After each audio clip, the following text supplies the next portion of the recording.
Punjabi radio ਜੁਗਾ ਸੇ ਸੁਣ ਰਹੇ ਸਾਰੇ ਹੀ ਸਰੋਤਿਆਂ ਨੂੰ ਬਲਵਿੰਦਰ ਕੌਰ ਵੱਲੋਂ ਪਿਆਰ ਭਰੀ ਸਤਿ ਸ਼੍ਰੀ ਅਕਾਲ। ਸਰੋਤਿਓ, ਪ੍ਰੋਗਰਾਮ ਖਬਰ ਤੇ ਨਜ਼ਰ ਪ੍ਰੋਗਰਾਮ ਦੇ ਵਿੱਚ ਸਾਡੇ ਨਾਲ ਹੋਣਗੇ ਬਲਤੇਜ ਪੰਨ ਜੀ। ਦੱਸਣਗੇ ਭਾਰਤ ਵਿੱਚ ਪੰਜਾਬ ਦੇ ਵਿੱਚ ਸਰਹੱਦਾਂ ਦੇ ਉੱਤੇ ਕੀ ਕੁਛ ਹੋ ਰਿਹਾ। ਖਬਰਾਂ 'ਤੇ ਨਜ਼ਰ ਮਾਰਾਂਗੇ। ਖਬਰਾਂ ਤੋਂ ਪਹਿਲਾਂ ਧੰਨਵਾਦ ਸਾਡੇ ਸਪਾਂਸਰ ਦਾ, ਜਿਨ੍ਹਾਂ ਨੇ ਇਸ ਪ੍ਰੋਗਰਾਮ ਨੂੰ ਸਪਾਂਸਰ ਕੀਤਾ, ਸਭ ਤੱਕ ਪਹੁੰਚਾਇਆ। ਖਾਲਸਾ ਇੰਸ਼ੋਰੈਂਸ ਏਜੰਸੀ 4082722500 ਘਰਾਂ ਦੀ ਲਾਈਫ ਦੀ ਹੈਲਥ ਦੀ ਬਿਜ਼ਨਸ ਦੀ ਇੰਸ਼ੋਰੈਂਸ ਕਰਦੇ ਨੇ। ਗੁਰਦੀਪ ਸਿੰਘ ਬਿਰਦੀ ਕਰੋਵਰ, Satnam Singh Shergill, Selma, Manjeet Singh Deewana Fresno, Charanjit Singh Badwal, Pyara Singh Rahul, Gurpal Singh Gill Sacramento, Resham Singh Nijjar Yuba City, Mandeep Singh Kahlon Modesto, Ravinder Singh, Pritam Singh Gill, Gurmeet Singh, Surinder Kaur ਤਿੰਦ, ਰਮਿੰਦਰ ਸਿੰਘ ਬਸਰਾ, ਗੁਰਮੇਲ ਲੀਡਰ, ਜਸਵੰਤ ਸਿੰਘ ਬੇਕਰਸਫੀਲਡ, ਟਰਕੀਅਨ ਇਮੀਗ੍ਰੇਸ਼ਨ ਲਾ ਫਰਮ 4159090503। ਬਾਬਾ ਧੰਨਵਾਦ ਕਰਦੇ ਹਾਂ। ਪ੍ਰੋਗਰਾਮਾਂ ਨੂੰ ਸਪਾਂਸਰ ਕਰਦੇ, ਸਭ ਤੱਕ ਪਹੁੰਚਾਉਂਦੇ ਨੇ। ਬਲਤੇਜ ਪੰਨੇ, ਸਤਿ ਸ਼੍ਰੀ ਅਕਾਲ, ਸਵਾਗਤ ਹੈ ਜੀ। ਸਤਿ ਸ਼੍ਰੀ ਅਕਾਲ ਜੀ, ਧੰਨਵਾਦ ਜੀ, ਬਹੁਤ ਮਿਹਰਬਾਨੀ। ਅਤੇ ਜੀ, ਕਿਸਾਨ ਅੰਦੋਲਨ ਦੀ ਗੱਲ ਕਰਦੇ ਹਾਂ। ਉਹਨਾਂ ਦੀ ਵਰ੍ਹੇਗੰਢ ਦੇ ਉੱਤੇ ਲੱਖਾਂ ਦੀ ਗਿਣਤੀ ਦੇ ਵਿੱਚ ਕਿਸਾਨ ਸਰਹੱਦਾਂ 'ਤੇ ਪਹੁੰਚੇ। ਅੱਜ 1 ਸਾਲ ਹੋ ਗਿਆ ਜੀ ਦਿੱਲੀ ਦੀਆਂ ਸਰਹੱਦਾਂ ਦੇ ਉੱਤੇ ਬੈਠਿਆ ਹੋਇਆ ਕਿਸਾਨਾਂ ਨੂੰ। 3 ਖੇਤੀ ਕਾਨੂੰਨਾਂ ਦਾ ਵਿਰੋਧ ਕਰਨ ਦੇ ਵਾਸਤੇ 2 ਦਿਨ ਲਈ ਰੋਸ ਮਾਰਚ ਦੇ ਵਾਸਤੇ ਤੁਰੇ ਸਨ ਪੰਜਾਬ ਦੇ ਵਿੱਚੋਂ ਕਿਸਾਨ। ਅੱਜ ਦੇ ਦਿਨ ਰੋਕ ਲਏ ਗਏ ਸਨ ਦਿੱਲੀ ਦੀ ਸਰਹੱਦ ਦੇ ਉੱਤੇ। ਹਰਿਆਣਾ ਨਾਲ ਹੋ ਤੁਰਿਆ, ਮੁੜ ਕੇ ਉੱਤਰ ਪ੍ਰਦੇਸ਼ ਤੇ ਰਾਜਸਥਾਨ ਨੇ ਸਾਥ ਦਿੱਤਾ ਤੇ ਫਿਰ ਇਹ ਅੰਦੋਲਨ ਫੈਲਦਾ ਹੋਇਆ ਤਕਰੀਬਨ ਸਮੁੱਚੇ ਮੁਲਕ ਦੇ ਵਿੱਚ ਫੈਲ ਗਿਆ। ਪੱਛਮੀ ਬੰਗਾਲ ਦੇ ਵਿੱਚ ਹੋਈਆਂ ਚੋਣਾਂ ਦੇ ਵਿੱਚ ਕਿਸਾਨਾਂ ਨੇ ਉੱਥੇ ਜਾ ਕੇ ਭਾਰਤੀ ਜਨਤਾ ਪਾਰਟੀ ਦੇ ਵਿਰੋਧ 'ਚ ਪ੍ਰਚਾਰ ਕੀਤਾ।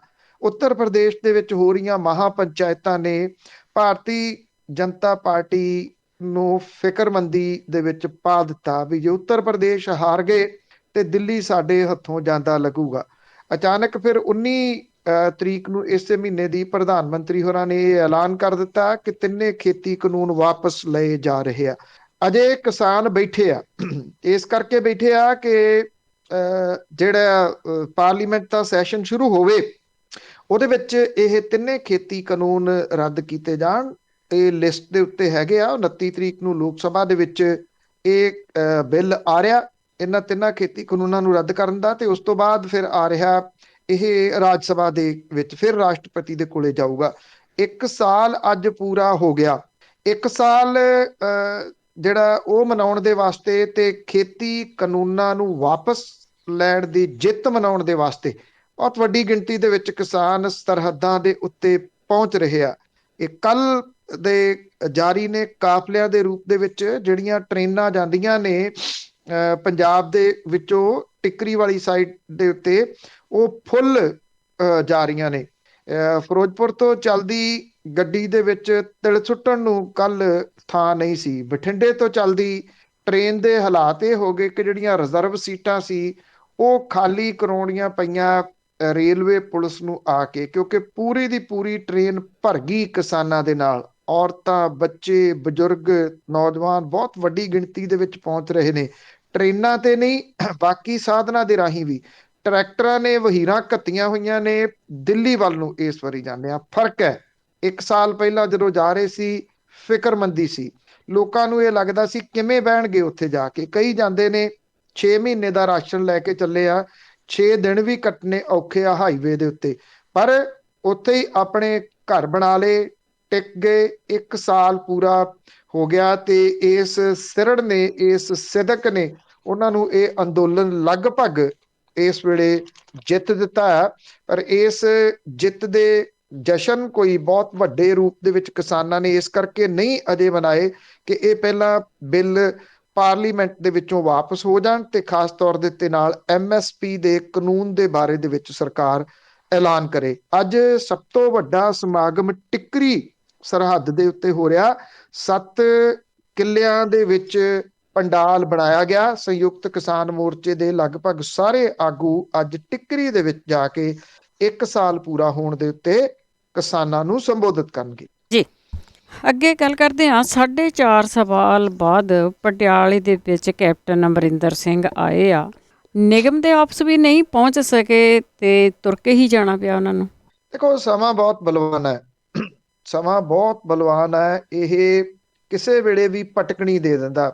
ਸਮਾਂ ਕਦੋਂ ਕਿਹਦੇ ਵੱਲ ਦਾ ਹੋ ਜੇ ਨਹੀਂ ਪਤਾ, ਸਮਾਂ ਕਦੋਂ ਕਿਹਦੇ ਵੱਲ ਦਾ ਨਾ ਰਹੇ ਇਹ ਵੀ ਨਹੀਂ ਪਤਾ। ਅੱਜ ਤੋਂ ਕੁਝ ਹਫ਼ਤੇ ਪਹਿਲਾਂ ਕੈਪਟਨ ਅਮਰਿੰਦਰ ਸਿੰਘ ਹੋਰਾਂ ਨੇ ਇਹ ਥੋੜ੍ਹੀ ਸੋਚਿਆ ਸੀਗਾ ਕਿ ਪਟਿਆਲੇ ਆਉਣਾ ਪਊਗਾ ਉਹਨਾਂ ਨੂੰ ਸੀਸਵਾਂ ਛੱਡ ਕੇ, ਜਿਹੜਾ 4.5 ਸਾਲ ਨਹੀਂ ਉਹਨਾਂ ਨੇ ਛੱਡਿਆ। ਪਟਿਆਲੇ ਦੇ ਵਿੱਚ ਇੱਕੋ ਵਾਰੀ ਆਏ ਜਦੋਂ ਉਹਨਾਂ ਦੀ ਮਦਰ ਦੀ ਡੈਥ ਹੋਈ ਸੀਗੀ। ਕੰਧਾਂ ਦੀ ਰਾਖੀ ਕਰਦੀ ਸੀ ਪੁਲਿਸ, ਵੱਡੀ ਗਿਣਤੀ ਦੇ ਵਿੱਚ ਲੱਗੀ ਸੀ ਚਫੇਰੇ ਮਹਿਲ ਦੇ। ਉਹੀ ਪੁਲਿਸ ਕੈਪਟਨ ਅਮਰਿੰਦਰ ਸਿੰਘ ਹੋਰਾਂ ਨੂੰ ਸਲੂਟ ਤੱਕ ਨਹੀਂ ਮਾਰਿਆ ਕੱਲ ਉਸ ਪੁਲਿਸ ਨੇ, ਤੇ ਉਹ ਪੁਲਿਸ ਦੂਜੇ ਪਾਸੇ ਹੋਈ ਹੋਈ ਸੀ। ਕੈਪਟਨ ਅਮਰਿੰਦਰ ਸਿੰਘ ਹੋਰਾਂ ਦੀ ਗੱਡੀ ਕੋਈ 500 ਮੀਟਰ ਪਰਾਂ ਰੋਕ ਲਈ ਗਈ ਕਿ ਨਿਗਮ ਦੇ ਅੰਦਰ ਗੱਡੀਆਂ ਨਹੀਂ ਜਾ ਸਕਦੀਆਂ। ਕੈਪਟਨ ਅਮਰਿੰਦਰ ਸਿੰਘ ਆਪਣੇ ਜਿਹੜੇ ਐਮਸੀ ਸੀ ਉਹਨਾਂ ਦੇ ਨਾਲ ਤੁਰ ਕੇ ਗਏ ਨਿਗਮ ਦੇ ਦਫ਼ਤਰ, ਜਦੋਂ ਕਿ ਕੈਬਨਿਟ ਮੰਤਰੀ ਬ੍ਰਹਮਿੰਦਰਾ ਦੀ ਗੱਡੀ ਆਈ ਤੇ ਉਹਦੀਆਂ ਗੱਡੀਆਂ ਨੂੰ ਨਿਗਮ ਦੇ ਅੰਦਰ ਜਾਣ ਦਿੱਤਾ ਗਿਆ। ਉਹ ਨਿਗਮ ਦੇ ਅੰਦਰ ਜਾ ਕੇ ਉਤਰੇ ਆਪਣੀਆਂ ਗੱਡੀਆਂ ਤੋਂ। ਕੈਪਟਨ ਅਮਰਿੰਦਰ ਸਿੰਘ ਹੋਰਾਂ ਦਾ ਪਟਿਆਲੇ ਦੇ ਵਿੱਚ ਆਉਣ ਦਾ ਰੀਜ਼ਨ ਇਹ ਸੀਗਾ ਕਿ ਉਹ ਆਪਣੇ ਧੜੇ ਦੇ ਪਟਿਆਲਾ ਦੇ ਮੇਅਰ ਸੰਜੀਵ ਬਿੱਟੂ ਸ਼ਰਮਾ ਨੂੰ ਉਹਦੇ ਅਹੁਦੇ ਦੇ ਉੱਤੇ ਬਣਾਈ ਰੱਖਣ ਲਈ ਮਿਹਨਤ ਕਰਨੀ ਚਾਹੁੰਦੇ ਸੀਗੇ। ਇਹੋ ਜਿਹੇ ਹਾਲਾਤ ਕਿਸੇ ਨੇ ਸ਼ਾਇਦ ਨਾ ਚਿਤਵੇ ਹੋਣ। ਪਤਾ ਤਾਂ ਸੀਗਾ ਕਿ ਕੈਪਟਨ ਅਮਰਿੰਦਰ ਸਿੰਘ ਹੋਰਾਂ ਦੀ ਬੇਟੀ, ਉਹਨੂੰ ਪੌੜੀਆਂ ਦੇ ਉੱਤੇ ਬਾਹਰ ਨਿਗਮ ਦੇ ਬੈਠਣਾ ਪਊਗਾ, ਕਿਉਂਕਿ ਨਿਗਮ ਦੇ ਅੰਦਰ ਜਾਣ ਦੀ ਇਜਾਜ਼ਤ ਉਹਨੂੰ ਨਹੀਂ ਦਿੱਤੀ ਗਈ। ਅੰਦਰ ਜੋ ਰੌਲਾ ਰੱਪਾ ਪਿਆ ਉਹ ਵੀਡੀਓ ਦੇ ਰੂਪ ਦੇ ਵਿੱਚ ਬਹੁਤ ਸਾਰੇ ਲੋਕਾਂ ਨੇ ਦੇਖਿਆ। ਪੁਲਿਸ ਨੇ ਜੋ ਧੱਕਾ ਕੀਤਾ, ਖਾਸ ਤੌਰ ਦੇ ਉੱਤੇ ਐਸਪੀ ਹਰਪਾਲ ਸਿੰਘ ਆਏ ਥੇ, ਉਹ ਚੁੱਕ ਕੇ ਹੀ ਲੈ ਗਏ 2 ਐਮਸੀਜ਼ ਨੂੰ ਸਾਹਮਣੇ ਸਾਰਿਆਂ ਦੇ। ਕੈਪਟਨ ਅਮਰਿੰਦਰ ਸਿੰਘ ਢਾਕਾ ਤੇ ਹੱਥ ਰੱਖ ਕੇ ਵੇਖਦੇ ਰਹਿ ਗਏ ਤੇ ਉਹ ਗਏ ਉਹ ਲੈ ਕੇ। ਜਿਹੜਾ ਕਿ ਵੀਡੀਓ ਦੇ ਵਿੱਚ ਮੰਨਦਾ ਵੀ ਦਿਸਦਾ ਐਸਪੀ ਕਿ ਕੋਈ ਨਹੀਂ, ਬੰਦੇ ਤੁਹਾਡੇ ਲਿਆ ਦਿੰਦੇ ਆ, ਬੰਦੇ ਚੁੱਕੇ ਤੇ ਤਾਂ ਹੀ ਲਿਆ ਦਿੰਦੇ ਆ ਨਾ।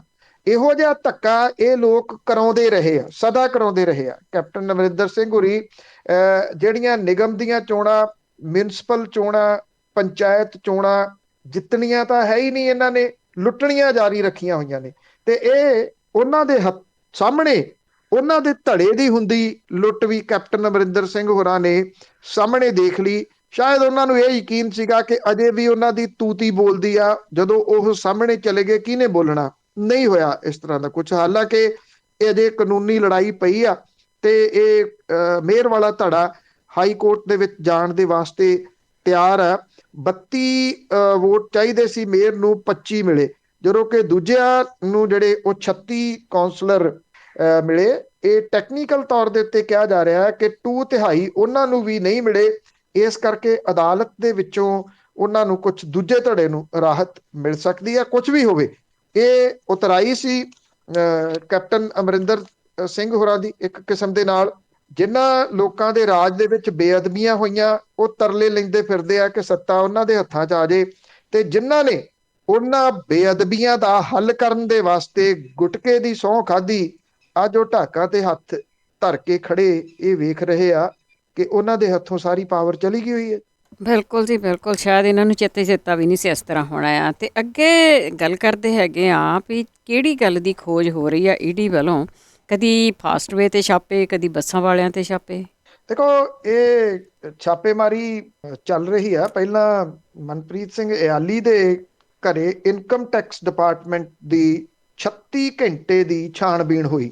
ਅੱਛਾ, ਇਹ ਬੜੀ ਹੈਰਾਨਗੀ ਵਾਲੀ ਗੱਲ ਆ ਕਿ ਇੱਥੇ ਇੱਕ ਜਿਹੜੀ ਅਖਬਾਰ ਹੈ ਉਹਦੇ ਵਿੱਚ ਸੁਰਖੀ ਲੱਗੀ ਹੋਈ ਕਿ ਇਨਕਮ ਟੈਕਸ ਦੇ ਛਾਪਿਆਂ ਨੇ ਮਨਪ੍ਰੀਤ ਸਿੰਘ ਇਆਲੀ ਦਾ ਸਿਆਸੀ ਕੱਦ ਉੱਚਾ ਕੀਤਾ। ਇਹ ਬੜੀ ਅਜੀਬੋ ਗਰੀਬ ਗੱਲ ਹੈ ਕਿ ਇਨਕਮ ਟੈਕਸ ਡਿਪਾਰਟਮੈਂਟ ਦੇ ਛਾਪੇ ਸਿਆਸੀ ਕੱਦ ਕਿਵੇਂ ਉੱਚਾ ਕਰ ਦਿੰਦੇ ਆ। ਹੁਣ ਜਿਹੜੀ ਫਾਸਟਵੇ ਕੰਪਨੀ ਆ, ਕੇਬਲ ਕੰਪਨੀ ਆ, ਐਕਚੁਅਲੀ ਇਹ ਬਾਦਲ ਪਰਿਵਾਰ ਦੀ ਆ। ਜੁਝਾਰ ਬੱਸ ਸਰਵਿਸ ਵੀ ਇਹਨਾਂ ਦੀ ਆ, ਪਰ ਉੱਥੇ ਇਹਨਾਂ ਨੇ ਬੰਦੇ ਮੋਹਰੇ ਕਿਉਂਕਿ ਹੋਰ ਬਿਠਾਏ ਹੋਏ ਆ। ਗੁਰਦੀਪ ਹੈ ਜਿਹੜਾ ਕਿ ਇਹ ਸਾਰੇ ਕੁਝ ਨੂੰ ਸੰਭਾਲਦਾ। ਗੁਰਦੀਪ ਸਿੰਘ ਤੇ ਗਮਾਡਾ ਦੇ ਚੀਫ ਇੰਜੀਨੀਅਰ ਰਹੇ ਸੁਰਿੰਦਰਪਾਲ ਸਿੰਘ ਉਰਫ ਸੁਰਿੰਦਰ ਭਲਵਾਨ ਦੇ ਲੁਧਿਆਣਾ ਤੇ ਮੋਹਾਲੀ ਸਥਿਤ 8 ਟਿਕਾਣਿਆਂ ਦੇ ਉੱਤੇ ਰੇਡ ਕੀਤੀ। ਇਨਫੋਰਸਮੈਂਟ ਡਾਇਰੈਕਟੋਰੇਟ ਦੀ ਪਿਛਲੇ 10 ਦਿਨਾਂ ਦੇ ਵਿੱਚ ਇਹ ਦੂਜੀ ਵੱਡੀ ਕਾਰਵਾਈ ਆ। ਇਹ ਛਾਪੇਮਾਰੀ ਦੇਰ ਰਾਤ ਤੱਕ ਜਾਰੀ ਸੀਗੀ। 1.5 ਦਰਜਨ ਦੇ ਕਰੀਬ ਅਫਸਰਾਂ ਨੇ ਸਾਰਾ ਰਿਕਾਰਡ ਖੰਗਾਲਿਆ। ਨਿਊ ਗ੍ਰੀਨ ਸਿਟੀ ਦੇ ਵਿੱਚ ਸਥਿਤ ਘਰ, ਬੈਂਕ, ਮਾਲ, ਦੇ ਵਿੱਚ ਸਥਿਤ ਜਿਹੜਾ ਦਫ਼ਤਰ ਆ ਫਾਸਟਵੇ ਦਾ, ਤੇ ਬਾਕੀ ਥਾਵਾਂ ਦੇ ਉੱਤੇ ਰੇਡ ਕੀਤੀ। ਹਾਰਡ ਡਿਸਕ ਕਬਜ਼ੇ ਦੇ ਵਿੱਚ ਲਈਆਂ, ਫਾਈਲਾਂ ਕਬਜ਼ੇ ਦੇ ਵਿੱਚ ਲਈਆਂ।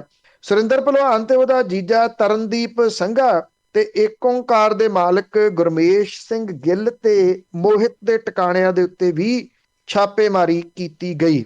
ਸੁਰਿੰਦਰ ਭਲਵਾਨ ਕੌਣ ਹੈ? ਇਹਨੇ ਆਪਣੇ ਜਦੋਂ ਇਹ ਗਮਾਡਾ ਦਾ ਲਾਇਆ ਹੋਇਆ ਸੀਗਾ ਚੇਅਰਮੈਨ, ਬਾਦਲ ਪਰਿਵਾਰ ਦਾ ਬਹੁਤ ਨਜ਼ਦੀਕੀ ਹੈ। ਇਹ ਕਿਹਾ ਜਾਂਦਾ ਹੈ ਕਿ ਸੁਰਿੰਦਰ ਕੌਰ ਬਾਦਲ ਹੁਰੀ ਇਹਨੂੰ ਆਪਣਾ ਪੁੱਤ ਕਹਿੰਦੇ ਸੀ ਕਿਸੇ ਵੇਲੇ।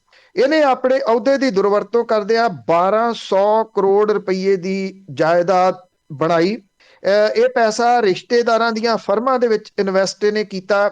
1993 ਦੇ ਵਿੱਚ ਮੰਡੀ ਬੋਰਡ ਦੇ ਜੇਈ ਦੇ ਵਿੱਚ ਭਰਤੀ ਸੁਰਿੰਦਰ ਨੂੰ 14 ਦੇ ਵਿੱਚ ਗਮਾਡਾ ਦਾ ਸੁਪਰੀਡੈਂਡੈਂਟ ਇੰਜੀਨੀਅਰ ਬਣਾਇਆ ਗਿਆ ਤੇ 16 ਦੇ ਵਿੱਚ ਉਹਨੇ ਚੀਫ ਇੰਜੀਨੀਅਰ ਦਾ ਭਾਰ ਸੰਭਾਲਿਆ। ਉਦੋਂ ਬਾਅਦ ਗਮਾਡਾ ਦੇ ਵਿੱਚ ਰਹਿੰਦਿਆਂ ਉਹਨੇ ਫਿਰ ਝੜੀ ਲਾ ਦਿੱਤੀ ਪੈਸੇ ਦੀ। ਹੁਣ ਈਡੀ ਜਿਹੜੀ ਆ ਉਹ ਵਿਜੀਲੈਂਸ ਦੀ ਪੁਖਤਾ ਇਨਪੁਟ ਤੋਂ ਬਾਅਦ ਐਕਸ਼ਨ ਦੇ ਵਿੱਚ ਹੈ, ਔਰ ਉਹ ਇਹ ਡਿਟੇਲ ਲੱਭਣ ਦੀ ਕੋਸ਼ਿਸ਼ ਕਰ ਰਹੀ ਹੈ ਕਿ ਗੁਰਦੀਪ ਸਿੰਘ ਤੇ ਸੁਰਿੰਦਰ ਭਲਵਾਨ ਦੇ ਵਿਚਾਲੇ ਕੀ ਲਿੰਕ ਹੈ ਤੇ ਸੁਰਿੰਦਰ ਭਲਵਾਨ ਤੇ ਗੁਰਦੀਪ ਸਿੰਘ ਨੇ ਇਹ ਪੈਸਾ ਕਿਵੇਂ ਗਾਇਬ ਕੀਤਾ।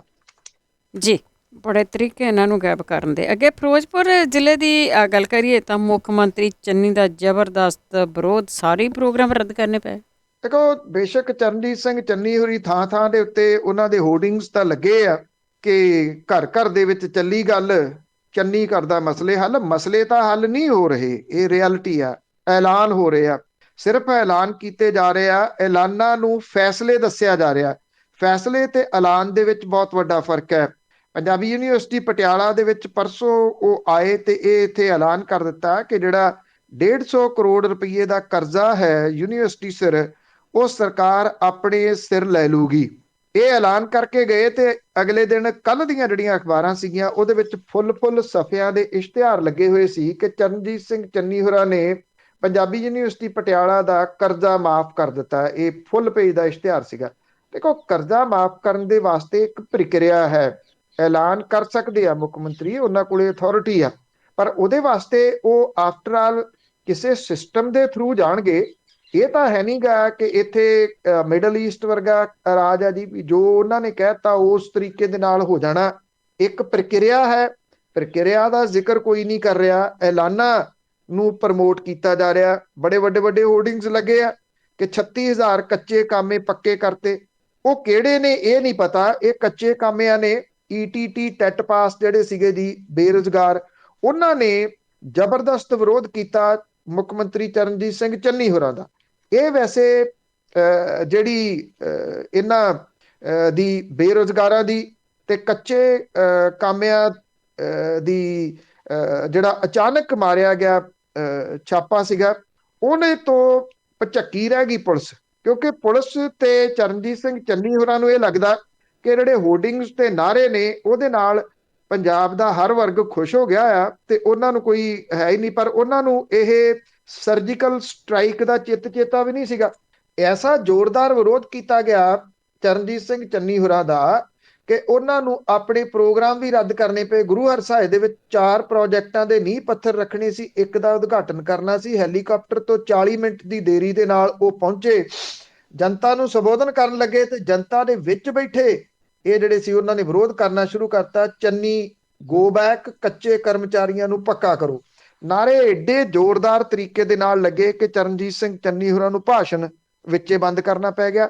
ਜਿੱਥੇ ਉਹ ਦੁਬਾਰਾ ਅੱਗੇ ਗਏ ਉਦਘਾਟਨ ਕਰਨ ਦੇ ਵਾਸਤੇ, ਇਹ ਉਦੋਂ ਪਹਿਲਾਂ ਪਹੁੰਚੇ ਹੋਏ ਸੀਗੇ। ਪੁਲਿਸ ਵਾਲੇ ਸੋਚਦੇ ਰਹੇ ਕਿ ਚਰਨਜੀਤ ਸਿੰਘ ਚੰਨੀ ਹੋਰਾਂ ਦੀ ਇੱਕ ਝਲਕ ਪਾਉਣ ਦੇ ਵਾਸਤੇ ਲੋਕ ਖੜੇ ਆ, ਪਰ ਇੱਕਦਮ ਵਿਰੋਧ ਹੋਣਾ ਸ਼ੁਰੂ ਹੋ ਗਿਆ। ਉੱਥੋਂ ਵੀ ਚਰਨਜੀਤ ਸਿੰਘ ਚੰਨੀ ਹੋਰਾਂ ਦੀ ਕਾਰ ਨੂੰ ਪੁਲਿਸ ਲੈ ਗਈ। ਜਿੱਥੇ ਜਿੱਥੇ ਇਹਨਾਂ ਨੇ ਉਦਘਾਟਨ ਕਰਨੇ ਸੀ ਉੱਥੋਂ ਕਾਰ ਲਿਜਾਣੀ ਪੈ ਗਈ। ਤੇ ਇਹ ਇੱਕ ਨਵਾਂ ਰੂਪ ਚਰਨਜੀਤ ਸਿੰਘ ਚੰਨੀ ਹੋਰਾਂ ਨੇ ਲੋਕਾਂ ਦਾ ਵੇਖ ਲਿਆ ਕਿ ਮਸਲੇ ਹੱਲ ਨਹੀਂ ਹੋਏ। ਐਲਾਨਾਂ ਨੂੰ ਮਸਲੇ ਹੱਲ ਹੋਏ ਨਾ ਦੱਸੀ ਚੱਲੋ। ਐਲਾਨ ਵੀ ਉਹ ਜਿਹੜੇ ਕਿ ਪੂਰੇ ਹੋ ਹੀ ਨਹੀਂ ਸਕਦੇ, ਜਿਵੇਂ ਜਿਸ ਤਰ੍ਹਾਂ ਦੇ ਐਲਾਨ ਇਹ ਕਰੀ ਜਾ ਰਹੇ। ਜੀ, ਲੱਗਦਾ ਉਹਨਾਂ ਨੂੰ ਇਹੀ ਸੀਗਾ ਵੀ ਮੈਂ ਹੀ ਕਰ ਰਿਹਾ ਸਾਰਾ ਕੁਛ। ਅੱਗੇ ਪਠਾਨਕੋਟ ਤੇ ਨਵਾਂ ਸ਼ਹਿਰ ਜੋ ਬਾਹਰ ਬਲਾਸਟ ਹੋਇਆ, ਰਣਜੀਤ ਸਿੰਘ ਨੂੰ ਫੜਿਆ ਗਿਆ ਆ ਤੇ ਉਸ ਵਿੱਚ ਪੁਲਿਸ ਕਹਿੰਦੀ ਆ ਕਿ ਇਸ ਨੂੰ ਫੰਡਿੰਗ ਬਾਹਰੋਂ ਆਉਂਦੀ ਸੀ। ਦੇਖੋ, ਇਹ ਪੰਜਾਬ ਪੁਲਿਸ ਦਾ ਇਹ ਦਾਵਾ ਹੈ ਕਿ ਇਹ ਰਣਜੀਤ ਸਿੰਘ ਰਾਣਾ ਆ, ਜਿਹਦੇ ਕੋਲੋਂ China made 2 hand grenade, 2 pistol ਤੇ ਕੁਝ ਕਾਰਤੂਸ ਮਿਲੇ ਆ। ਬੀਤੇ ਬੁੱਧਵਾਰ ਉਹਨੂੰ ਗ੍ਰਿਫਤਾਰ ਕੀਤਾ ਗਿਆ ਸੀਗਾ। ਰਿਮਾਂਡ ਦੇ ਦੌਰਾਨ ਹੁਣ ਪੁਲਿਸ ਇਹ ਕਹਿੰਦੀ ਆ ਕਿ ਉਹਨੇ ਖੁਲਾਸਾ ਕੀਤਾ ਹੈ ਕਿ ਇਹ ਜਿਹੜੇ ਹੈਂਡ ਗ੍ਰਨੇਡ ਆ, ਇਹ ਉਹਦੇ ਨਾਲ ਦੇ ਆ ਜਿਹਦੇ ਨਾਲ ਪਠਾਨਕੋਟ ਤੇ ਨਵਾਂ ਸ਼ਹਿਰ ਦੇ ਵਿੱਚ ਬਲਾਸਟ ਹੋਏ ਸੀਗੇ। ਰਣਜੀਤ ਸਿੰਘ ਇਹ ਕਹਿੰਦਾ ਹੈ ਕਿ ਉਹ ਸੋਸ਼ਲ ਮੀਡੀਆ ਦੇ ਉੱਤੇ ਇੱਕ ਪੇਜ ਚਲਾਉਂਦਾ ਹੈ, ਕੌਮ ਦੇ ਰਾਖੇ। ਉਹਨੇ ਪੁਲਿਸ ਜੋ ਦਾਵਾ ਕਰ ਰਹੀ ਆ, ਉਹ ਇਹ ਕਹਿੰਦੀ ਆ ਕਿ ਯੂਕੇ ਦੇ ਵਿੱਚ ਬੈਠੇ ਲੋਕਾਂ ਦੇ ਨਾਲ ਉਹਦੀ ਗੱਲਬਾਤ ਹੁੰਦੀ ਸੀਗੀ। ਉਹ ਇਹ ਕਹਿੰਦਾ ਹੈ ਕਿ ਹਰੇਕ ਨੂੰ ਇੱਥੇ, ਹਰੇਕ ਮੈਂਬਰ ਨੂੰ 2 ਹੈਂਡ ਗ੍ਰਨੇਡ, 2 ਪਿਸਟਲ ਤੇ ਕਾਰਤੂਸ ਮੁਹੱਈਆ ਕਰਵਾਏ ਗਏ ਆ।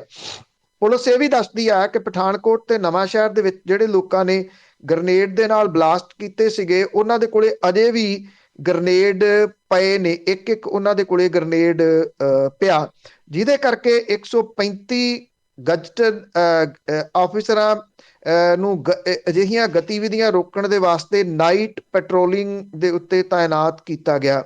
ਰਣਜੀਤ ਸਿੰਘ ਜਿਹੜਾ ਜੀ, ਉਹਨੇ ਪੁੱਛਗਿੱਛ ਦੇ ਵਿੱਚ ਪੁਲਿਸ ਦੇ ਅਨੁਸਾਰ ਇਹ ਮੰਨਿਆ ਕਿ ਉਹ ਨਹੀਂ ਜਾਣਦਾ ਕਿ ਕੁੱਲ ਕਿੰਨੇ ਹੈਂਡ ਗ੍ਰਨੇਡ ਤੇ ਪਿਸਟਲ ਇੱਥੇ ਪੰਜਾਬ ਦੇ ਵਿੱਚ ਆਏ ਆ। ਉਹ ਇਹ ਕਹਿੰਦਾ ਹੈ ਕਿ ਮੈਂਬਰਾਂ ਨੂੰ ਸੋਸ਼ਲ ਮੀਡੀਆ ਦੇ ਰਾਹੀਂ ਮਿਲਾਇਆ ਜਾਂਦਾ, ਹਰ ਵਾਰਦਾਤ ਤੋਂ ਪਹਿਲਾਂ ਉਹਨਾਂ ਨੂੰ ਪੈਸੇ ਦਿੱਤੇ ਜਾਂਦੇ ਆ, ਕੌਮ ਦੇ ਰਾਖੇ ਪੇਜ ਦੇ ਬੈਂਕ ਖਾਤੇ ਦੇ ਵਿੱਚ ਵਿਦੇਸ਼ਾਂ ਚੋਂ ਪੈਸੇ ਆਉਂਦੇ ਆ। ਰਣਜੀਤ ਸਿੰਘ ਉਸ ਵੇਲੇ ਚਰਚਾ ਦੇ ਵਿੱਚ ਆਇਆ ਸੀਗਾ ਜਦੋਂ ਇਹਨਾਂ ਨੇ ਜਿਹੜੀ ਹੈਰੀਟੇਜ ਸਟਰੀਟ ਆ, ਜਿਹੜੀ ਦਰਬਾਰ ਸਾਹਿਬ ਨੂੰ ਜਾਂਦੀ ਆ, ਉਹਦੇ ਉੱਤੇ ਲੱਗੇ ਬੁੱਤ ਜਿਹੜੇ ਸੀਗੇ ਭੰਗੜੇ ਵਾਲੇ, ਉਹਨਾਂ ਨੂੰ ਤੋੜ ਦਿੱਤਾ ਸੀਗਾ। ਪਿਛਲੇ ਦਿਨਾਂ ਦੇ ਵਿੱਚ ਇੱਕ ਜਿਹੜੇ ਇੱਥੇ YouTube ਦੇ ਉੱਤੇ ਵੀਡੀਓਜ਼ ਬਣਾਉਂਦੇ ਆ, ਉਹਦੀ ਕੁੱਟਮਾਰ ਵੀ ਇਹਨੇ ਕੀਤੀ ਸੀਗੀ। ਇਸ ਤੋਂ ਇਲਾਵਾ ਪਿਛਲੇ ਦਿਨਾਂ ਦੇ ਵਿੱਚ ਇਹਨੇ ਇੱਕ ਵੀਡੀਓ ਵਾਇਰਲ ਕੀਤੀ ਸੀਗੀ ਕਿ ਦਰਬਾਰ ਸਾਹਿਬ ਦੇ ਵਿੱਚ ਜਾ ਕੇ ਕਿਸੇ ਮੁੰਡੇ ਨੇ ਵੀਡੀਓ ਬਣਾਈ ਸੀ, ਇਹ ਉਹਨੂੰ ਫੜ ਲਿਆਏ ਤੇ ਉਹਦੀ ਵੀਡੀਓ ਪਾਈ ਸੀ। ਇਹ ਆਖਿਆ ਸੀਗਾ ਕਿ ਹੁਣ ਉਹ ਇਹਦੇ ਨਾਲ ਕੀ ਹਸ਼ਰ ਕਰਨਗੇ, ਇਹ ਵੀਡੀਓ ਦੇ ਵਿੱਚ ਨਹੀਂ ਵਿਖਾਉਣਗੇ, ਪਰ ਇਹ ਆਖਿਆ ਸੀਗਾ ਕਿ ਉੱਥੇ ਕਿਸੇ ਨੂੰ ਵੀਡੀਓ ਬਣਾਉਣ ਦੀ ਪਰਮਿਸ਼ਨ ਨਹੀਂ ਗੀ। ਸਵਾਲ ਇਹ ਆ ਕਿ ਉੱਥੇ ਕੰਟਰੋਲ ਹੈਗਾ ਸ਼੍ਰੋਮਣੀ ਗੁਰਦੁਆਰਾ ਪ੍ਰਬੰਧਕ ਕਮੇਟੀ ਦਾ, ਉਹਦੀ ਟਾਸਕ ਫੋਰਸ ਦਾ। ਇਹ ਨਾ ਟਾਸਕ ਫੋਰਸ ਦੇ ਮੈਂਬਰ ਨੇ, ਨਾ ਸ਼੍ਰੋਮਣੀ ਗੁਰਦੁਆਰਾ ਪ੍ਰਬੰਧਕ ਕਮੇਟੀ ਦੇ ਇਹ ਵਰਕਰ ਨੇ, ਪਰ ਉੱਥੋਂ ਫੜ ਕੇ ਲਿਆਉਣਾ ਤੇ ਉਹਦੀ ਵੀਡੀਓ ਵਾਇਰਲ ਕਰਨੀ, ਉਹ ਮੁੰਡੇ ਦਾ ਕੀ ਬਣਿਆ ਇਹ ਕਿਸੇ ਨੂੰ ਨਹੀਂ ਪਤਾ। ਪਰ ਹੁਣ ਇਹ ਉਸ ਜ਼ਮਾਨਤ ਦੇ ਉੱਤੇ ਸੀਗਾ ਜੀ, ਉਸ ਮਾਮਲੇ ਦੇ ਉੱਤੇ ਜਿਹੜੇ ਇਹਨਾਂ ਨੇ ਬੁੱਤ ਤੋੜੇ ਸੀ ਜੀ।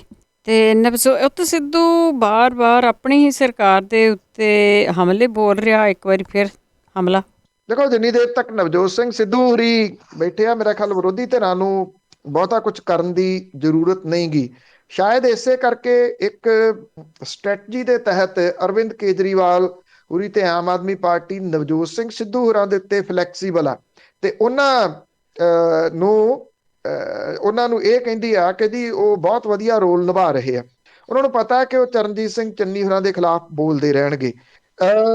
ਨਵਜੋਤ ਸਿੰਘ ਸਿੱਧੂ ਹੋਰਾਂ ਨੇ ਜਿਹੜਾ ਹੁਣ ਤਾਜ਼ਾ ਹਮਲਾ ਕੀਤਾ ਸਟੇਜ ਤੋਂ, ਉਹਨਾਂ ਨੇ ਨਸ਼ਿਆਂ ਤੇ ਬੇਅਦਬੀ ਦੇ ਮਾਮਲੇ ਦੇ ਉੱਤੇ ਆਪਣੀ ਸਰਕਾਰ ਨੂੰ ਫੇਰ ਘੇਰ ਲਿਆ।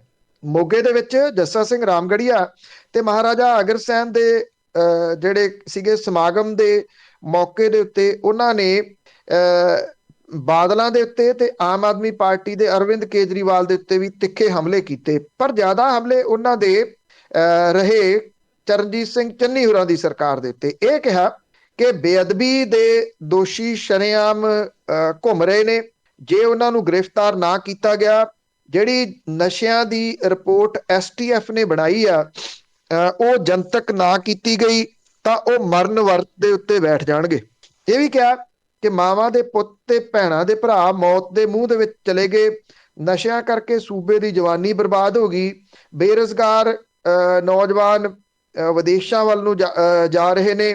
ਇਹ ਕਿਹਾ ਕਿ ਜਦੋਂ ਹਾਈ ਕੋਰਟ ਨੇ ਇਹ ਗੱਲ ਕਹੀ ਹੋਈ ਆ ਕਿ ਇਹ ਰਿਪੋਰਟ ਸਰਕਾਰ ਜਨਤਕ ਕਰ ਸਕਦੀ ਆ ਤੇ ਇਸ ਰਿਪੋਰਟ ਦੇ ਵਿੱਚ ਜਿਹੜੇ ਲੋਕਾਂ ਦਾ ਜ਼ਿਕਰ ਹੈ ਉਹਨਾਂ ਦੇ ਉੱਤੇ ਐਕਸ਼ਨ ਲੈ ਸਕਦੀ ਹੈ, ਤੇ ਫਿਰ ਸਰਕਾਰ ਪੰਜਾਬ ਹਰਿਆਣਾ ਹਾਈ ਕੋਰਟ ਦੇ ਫੈਸਲੇ ਨੂੰ ਕਿਉਂ ਉਡੀਕੀ ਜਾ ਰਹੀ ਹੈ।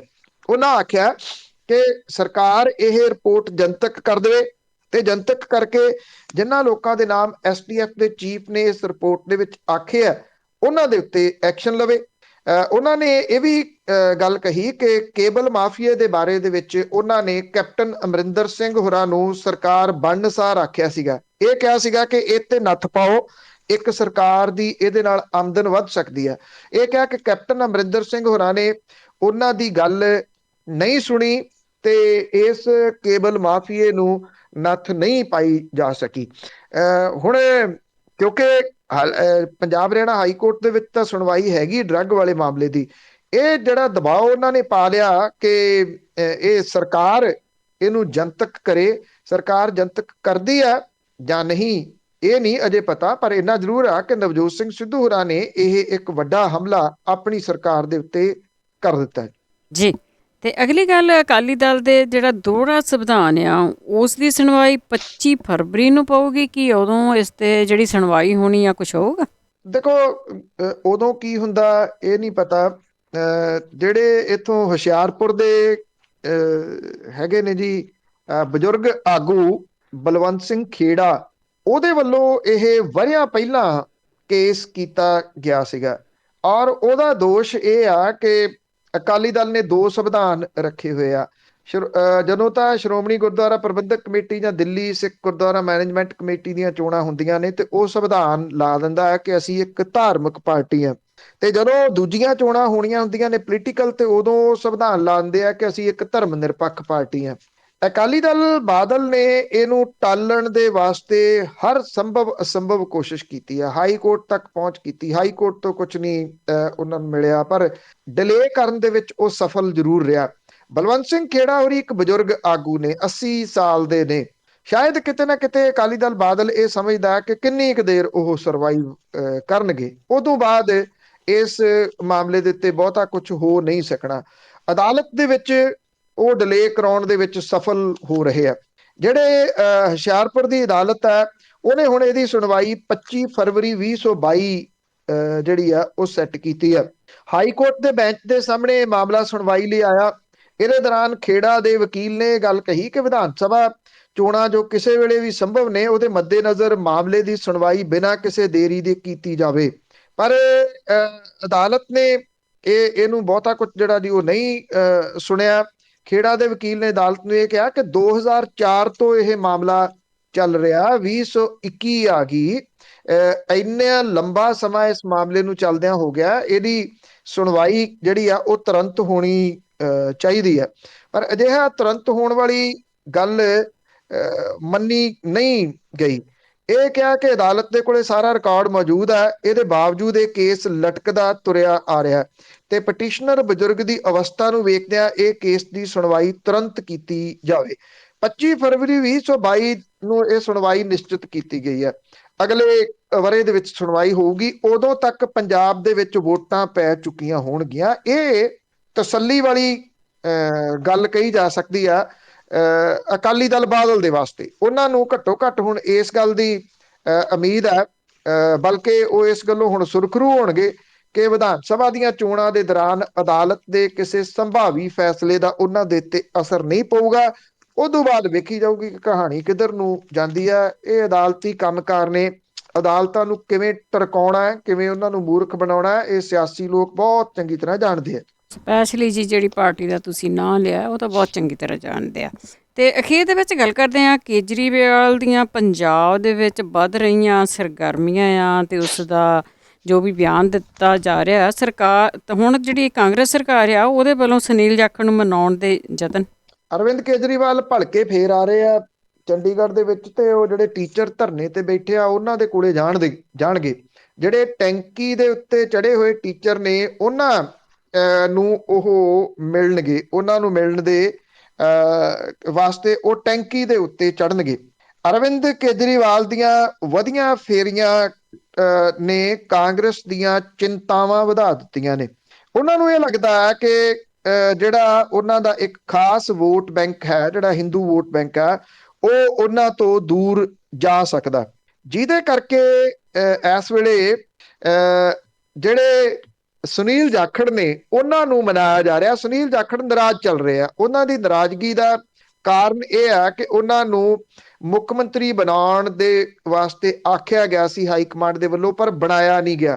ਉਹਨਾਂ ਨੂੰ ਇਹ ਲੱਗਦਾ ਹੈ ਕਿ ਇੱਕ ਮੌਕਾ ਉਹਨਾਂ ਨੂੰ ਮਿਲਿਆ ਸੀ, ਉਹ ਮੌਕਾ ਉਹਨਾਂ ਦੇ ਹੱਥੋਂ ਚਲੇ ਗਿਆ। ਸੁਨੀਲ ਜਾਖੜ ਹੋਰੀ ਲਗਾਤਾਰ ਚੰਨੀ ਸਰਕਾਰ ਦੇ ਉੱਤੇ ਹਮਲੇ ਕਰਦੇ ਰਹਿੰਦੇ ਆ ਆਪੋ ਆਪਣੇ ਟਵੀਟ ਦੇ ਰਾਹੀਂ। ਮਿਸ਼ਨ ਪੰਜਾਬ ਫਤਿਹ ਕਰਨ ਦੇ ਵਾਸਤੇ ਹੁਣ ਕਾਂਗਰਸ ਪਾਰਟੀ ਔਰ ਪੰਜਾਬ ਕਾਂਗਰਸ ਮਾਮਲਿਆਂ ਦੇ ਇੰਚਾਰਜ ਹਰੀਸ਼ ਚੌਧਰੀ ਉਹਨਾਂ ਨੇ ਸੁਨੀਲ ਜਾਖੜ ਦੇ ਨਾਲ ਮੁਲਾਕਾਤ ਕੀਤੀ ਆ। ਉਹਨਾਂ ਨੂੰ ਚੋਣ ਪ੍ਰਚਾਰ ਕਮੇਟੀ ਦੀ ਅਗਵਾਈ ਸੌਂਪੇ ਜਾਣ ਦੀ ਪੇਸ਼ਕਸ਼ ਕੀਤੀ ਹੈ। ਔਰ ਇਹ ਨਹੀਂ ਪਤਾ ਅਜੇ ਕਿ ਸੁਨੀਲ ਜਾਖੜ ਹੋਰਾਂ ਨੇ ਇਹ ਅਹੁਦਾ ਮੰਨਿਆ ਜਾਂ ਨਹੀਂ। ਕਾਂਗਰਸੀ ਨੇਤਾ ਰਾਹੁਲ ਗਾਂਧੀ ਹੋਰਾਂ ਨੇ ਸੁਨੀਲ ਜਾਖੜ ਹੋਰਾਂ ਨੂੰ ਜਦੋਂ ਚਰਨਜੀਤ ਸਿੰਘ ਚੰਨੀ ਹੋਰੀ ਮੁੱਖ ਮੰਤਰੀ ਬਣੇ ਆ ਤੇ ਉਹਨਾਂ ਨੂੰ ਡਿਪਟੀ ਮੁੱਖ ਮੰਤਰੀ ਬਣਾਉਣ ਦੀ ਗੱਲ ਆਖੀ ਸੀ, ਪਰ ਸੁਨੀਲ ਜਾਖੜ ਹੋਰਾਂ ਨੇ ਨਾ ਕਰ ਦਿੱਤੀ ਸੀਗੀ। ਇਹ ਕਿਹਾ ਸੀਗਾ ਕਿ ਉਹ ਅਹੁਦਿਆਂ ਦੀ ਦੌੜ ਦੇ ਵਿੱਚ ਨਹੀਂ, ਘੱਟੋ ਘੱਟ ਡਿਪਟੀ ਮੁੱਖ ਮੰਤਰੀ ਦੇ ਅਹੁਦੇ ਦੀ ਦੌੜ ਦੇ ਵਿੱਚ ਨਹੀਂ। ਸੁਨੀਲ ਜਾਖੜ ਹੋਰਾਂ ਦੀ ਜਿਹੜੀ ਸਰਗਰਮੀ ਘੱਟ ਹੋਣ ਦਾ ਖਮਿਆਜ਼ਾ ਕਾਂਗਰਸ ਨੂੰ ਭੁਗਤਣਾ ਪੈ ਸਕਦਾ। ਕਾਂਗਰਸ ਨੇ ਜਿਹੜੀਆਂ ਰਿਪੋਰਟਾਂ ਮਿਲ ਰਹੀਆਂ ਨੇ ਉਹਦੇ ਅਨੁਸਾਰ ਹਿੰਦੂ ਭਾਈਚਾਰੇ 'ਚ ਪ੍ਰਭਾਵ ਦੇਣ ਲਈ ਸੁਨੀਲ ਜਾਖੜ ਹੋਰਾਂ ਨੂੰ ਮਨਾਉਣ ਦੇ ਯਤਨ ਵਿੱਢੇ ਗਏ ਆ। ਪੰਜਾਬ ਦੇ ਵਿੱਚ 3 ਦਰਜਨ ਦੇ ਕਰੀਬ ਅਜਿਹੇ ਹਲਕੇ ਆ ਜਿੱਥੇ ਹਿੰਦੂ ਵੋਟ ਬੈਂਕ ਜ਼ਿਆਦਾ ਪ੍ਰਭਾਵ ਰੱਖਦਾ। ਕਿਉਂਕਿ ਇਸ ਵੇਲੇ ਦੇਖਿਆ ਜਾਵੇ ਤਾਂ ਦਲਿਤ ਪੱਤਾ ਤਾਂ ਖੇਡ ਰਿਹਾ, ਕਾਂਗਰਸ ਨੇ ਖੇਡ ਲਿਆ ਚਰਨਜੀਤ ਸਿੰਘ ਚੰਨੀ ਹੋਰਾਂ ਨੂੰ ਬਣਾ ਕੇ, ਪਰ ਜਿਹੜਾ ਇੱਕ ਵੋਟ ਬੈਂਕ ਹਿੰਦੂ ਭਾਈਚਾਰੇ ਦਾ ਹੈ ਉਹਦੀ ਨੁਮਾਇੰਦਗੀ ਕਿਤੇ ਨਜ਼ਰ ਨਹੀਂ ਆਉਂਦੀ। ਕੱਲ ਜਦੋਂ ਪਟਿਆਲੇ ਦੇ ਵਿੱਚ ਵੀ ਸਾਰਾ ਹੀ ਘਟਨਾਕ੍ਰਮ ਵਾਪਰੀ ਆ ਤੇ ਜਿਹੜੇ ਬਿੱਟੂ ਸ਼ਰਮਾ ਨੇ ਮੇਅਰ, ਉਹਨਾਂ ਵੀ ਇਹ ਪੱਤਾ ਖੇਡਣ ਦੇ ਯਤਨ ਕੀਤੇ। ਉਹਨਾਂ ਨੇ ਇਹ ਗੱਲ ਆਖੀ ਕਿ ਜੀ ਹਿੰਦੂ ਭਾਈਚਾਰੇ ਨੂੰ ਟਾਰਗੇਟ ਕਰ ਰਹੀ ਹੈ ਕਾਂਗਰਸ। ਇਹ ਕਿਹਾ ਕਿ ਪਹਿਲਾਂ ਕੇ ਸ਼ਰਮਾ ਲਾਤੇ ਤੇ ਹੁਣ ਮੈਨੂੰ ਲਾਉਣ ਦੇ ਵਾਸਤੇ ਜਿਹੜੇ ਇਹ ਸਾਰੇ ਯਤਨ ਕਾਂਗਰਸ ਦੇ ਵੱਲੋਂ ਕੀਤੇ ਜਾ ਰਹੇ ਨੇ। ਸੁਨੀਲ ਜਾਖੜ ਮੰਨਦੇ ਨੇ ਜਾਂ ਨਹੀਂ ਇਹ ਨਹੀਂ ਅਜੇ ਪਤਾ, ਪਰ ਇੱਕ ਗੱਲ ਜ਼ਰੂਰ ਹੈ ਕਿ ਅਰਵਿੰਦ ਕੇਜਰੀਵਾਲ ਦੀਆਂ ਫੇਰੀਆਂ ਨੇ ਕਾਂਗਰਸ ਨੂੰ ਆਪਣੇ ਪੱਤੇ ਮੁੜ ਤੋਂ ਵਿਚਾਰਨ ਦੇ ਵਾਸਤੇ ਮਜਬੂਰ ਜ਼ਰੂਰ ਕਰ ਦਿੱਤਾ ਜੀ। ਬਹੁਤ ਬਹੁਤ ਧੰਨਵਾਦ ਬਲਤੇਜ ਪੰਨੂ ਜੀ। ਮਿਹਰਬਾਨੀ ਜੀ, ਧੰਨਵਾਦ ਜੀ, ਸਤਿ ਸ਼੍ਰੀ ਅਕਾਲ। ਸਤਿ ਸ਼੍ਰੀ ਅਕਾਲ ਜੀ। ਤੇ ਸਰੋਤੇ ਸਨ ਬਲਤੇਜ ਪੰਨੂ ਜੋ ਸਾਡੇ ਨਾਲ ਜੁੜਦੇ ਨੇ, ਕਰਦੇ ਨੇ ਖਬਰਾਂ। ਇਸੇ ਦੇ ਨਾਲ ਸਾਡਾ ਅੱਜ ਦਾ ਬੁਲਟਨ ਇੱਥੇ ਸਮਾਪਤ। ਬਲਵਿੰਦਰ ਕੌਰ ਵੱਲੋਂ ਆਪ ਸਭ ਨੂੰ ਹੀ ਸਤਿ ਸ਼੍ਰੀ ਅਕਾਲ।